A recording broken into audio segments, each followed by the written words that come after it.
পাকিস্তান ও চীনের উদ্যোগে নয়া জোট এক্সপ্রেস ট্রিবিউন জানাচ্ছে 19 জুন চীনের কুনমিংয়ে চীন, পাকিস্তান এবং বাংলাদেশের বৈঠক হয়েছে। পরের মিটিংয়ে সার্কভুক্ত সবকটি দেশকে ডাকা হতে পারে। সার্কে চীন না থাকায় নয়া রাষ্ট্রজোটের ভাবনা, ভারত কি এতে রাজি হবে সেটাই এখন বড় প্রশ্ন। সার্কে চীন না থাকায় নয়া রাষ্ট্রজোটের ভাবনা, ভারত কি এ বিষয়ে রাজি হবে এমনটাই প্রশ্ন সামনে আসছে। পাকিস্তান এবং চীনের উদ্যোগে নয়া জোট, এই প্রশ্ন উঠছে কারণ যে বিষয় আমরা জানতে পারছি, এক্সপ্রেস ট্রিবিউন যেমনটা জানাচ্ছে যে 19 জুন চীনের কুনমিংয়ে চীন, পাকিস্তান এবং বাংলাদেশের বৈঠক হয়েছে। পরের মিটিংয়ে সার্কভুক্ত সবকটি দেশকে ডাকা হতে পারে। সার্কে চীন না থাকায় নয়া রাষ্ট্রজোটের ভাবনা, ভারত কি এতে রাজি হবে সেটাই দেখার বিষয়। পাকিস্তান ও চীনের উদ্যোগে নয়া জোটের ভাবনা, সার্কে চীন না থাকায় নয়া রাষ্ট্রজোটের ভাবনা, সার্কভুক্ত সবকটি দেশকে ডাকা হতে পারে পরবর্তী বৈঠকে এমনটাই জানা যাচ্ছে। পাকিস্তান ও চীনের উদ্যোগে নয়া জোট এক্সপ্রেস ট্রিবিউন জানাচ্ছে 19 জুন চীনের কুনমিংয়ে চীন, পাকিস্তান, বাংলাদেশের বৈঠক হয়েছে। পরের মিটিংয়ে সার্কভুক্ত সবকটি দেশকে ডাকা হতে পারে। সার্কে চীন না থাকায় নয়া রাষ্ট্রজোটের ভাবনা, ভারত কি এতে রাজি হবে এখন সেটাই দেখার। নিউজরুম থেকে রয়েছেন আমাদের পলিটিক্যাল এডিটর আশিস চট্টোপাধ্যায়। আশিসদা, যে বৈঠক হয়েছে এবং সেই বৈঠকেই সার্কে চীন না থাকায় নয়া রাষ্ট্রজোটের ভাবনা নেওয়া হয়েছে, সেক্ষেত্রে ভারতের এই মুহূর্তে কি অবস্থান? যদিও মনে করা হচ্ছে, যে প্রশ্ন উঠছে, ভারত কি এতে রাজি হবে, ভারতের তরফে কি অবস্থান এই বিষয়ে? দেখো, এটা একটা অত্যন্ত গুরুত্বপূর্ণ ঘটনা যদি শেষ পর্যন্ত ঘটে। যেটা জানা যাচ্ছে যে চীনের উপমহাদেশের দুই রাষ্ট্র বৈঠক করেছে এবং সেখানে যে কথা হয়েছে যে সাউথ এশিয়ান দেশগুলো, দক্ষিণ এশিয়ার দেশগুলোর মধ্যে যদি একটা, এই অঞ্চলের সবথেকে বড়, সবথেকে এই ধরনের কোনো বোঝা,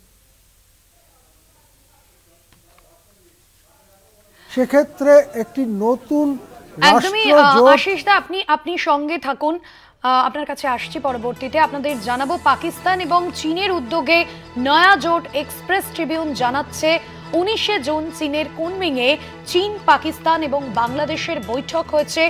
পরের মিটিংয়ে সার্কভুক্ত সবকটি দেশকে ডাকা হতে পারে। সার্কে চীন না থাকায় নয়া রাষ্ট্রজোটের ভাবনা, ভারত কি এ বিষয়ে রাজি হবে, এই বিষয়টা খুবই গুরুত্বপূর্ণ এই মুহূর্তে দাঁড়িয়ে, কারণ পরের যে বৈঠক হবে সেখানে পরবর্তীতে কি সিদ্ধান্ত নেওয়া হয়।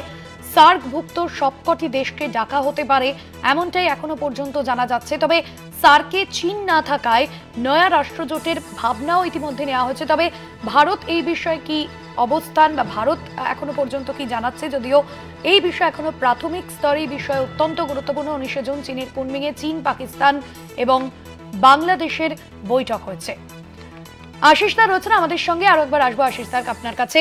আশিসদা, আপনি যেমনটা জানাচ্ছিলেন এবং পরবর্তী বৈঠক, সেখানে সার্কভুক্ত সবকটি দেশকে ডাকা হতে পারে বলে মনে করা হচ্ছে। এখনো পর্যন্ত পরবর্তী বৈঠকে কি সিদ্ধান্ত নেওয়া হতে পারে, কি কি বিষয় উঠে আসতে পারে? দেখো, দক্ষিণ এশিয়ার রাষ্ট্রগুলোর একটা জোট রয়েছে, কিন্তু এই জোটে চীন নেই। এখন যে বিরাট বড় খবর সামনে আসছে তা হলো, এই চলতি মাসের 19 তারিখেই নাকি একটি একান্ত বৈঠক হয়েছে, যে বৈঠকে চীনের সঙ্গে ছিল ভারতীয় উপমহাদেশের অপর দুই দেশ বাংলাদেশ এবং পাকিস্তান।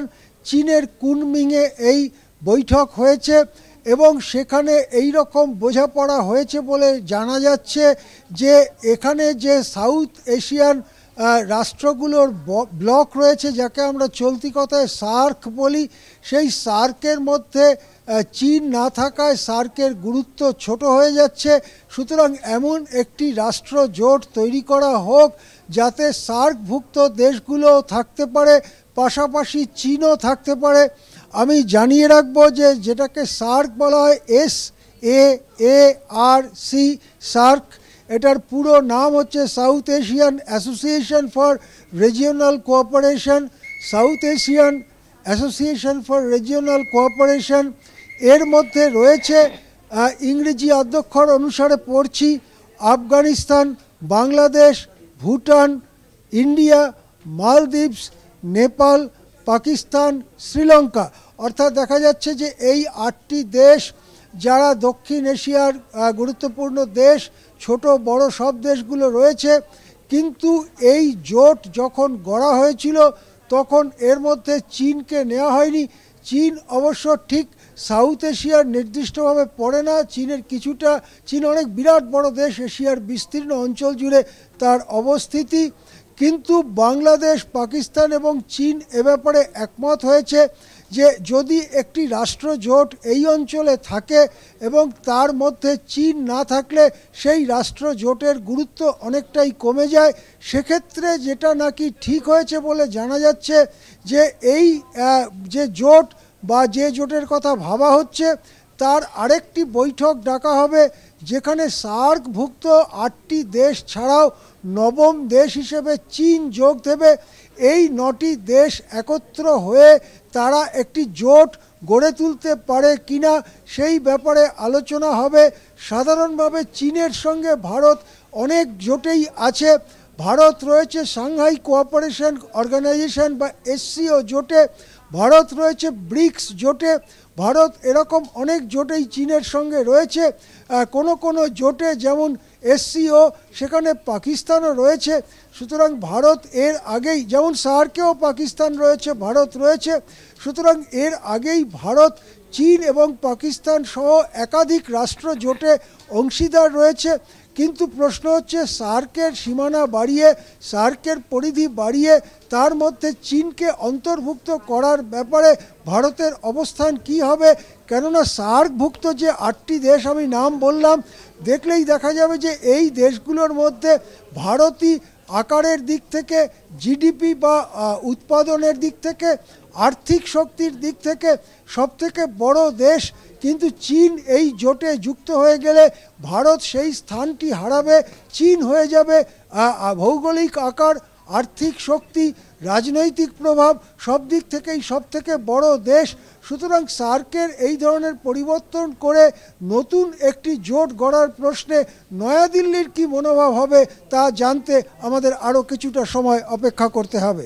হ্যাঁ, একদমই সঙ্গে থাকুন আপনি আশিস দা।